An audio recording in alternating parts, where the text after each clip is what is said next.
Hello mga mi! So, tinanghali na nga ako ng gising dyan. Actually, araw-araw talaga ako tanghaling gumising kasi anong oras na rin naman talaga ako natutulog. So, yun na nga mga mi, dahil nga masakit ang katawan ko, ang sakit ng likod ko kasi naglaba ako kahapon. Ang dami kong nilabhan mga mi. Ako na nga lang lagi mag-isa naiiwan mga mi. Lagi naman ako naiiwan mag-isa. Sanay na ako mga mi. Kasi nga yung asawa ko nasa trabaho at yung anak ko naman nasa school na.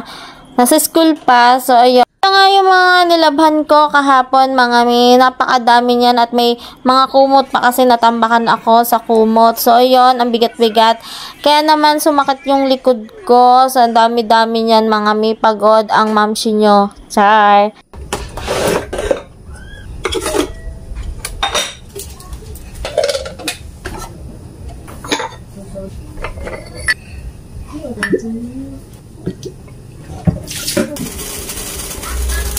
Magkakape muna nga ako mga mi bago ako mag-umpisa ng mga gagawin ko mga mi.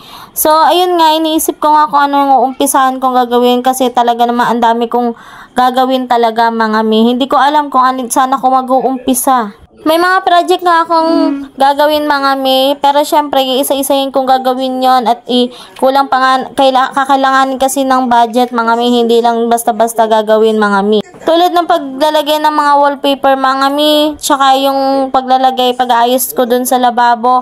So ngayon nga muna mga mi, magkakape muna ako at mag-check muna ako ng mga emails ko kasi minsan nakakalimutan ko mag-check sa emails ko. So ayun muna ang gagawin ko habang magsasalang muna ako ng sinaing mga mi.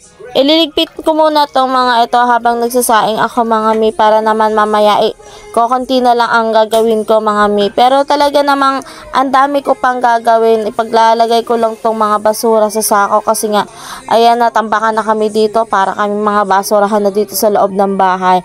So ayun na nga mga mi, tinuturo ko sa inyo yung mga project na gagawin ko na talaga naman kailangan ko pag-ipunan pa ng budget. Syempre, kailangan may pang budget ka dyan, hindi yung basta-basta lang.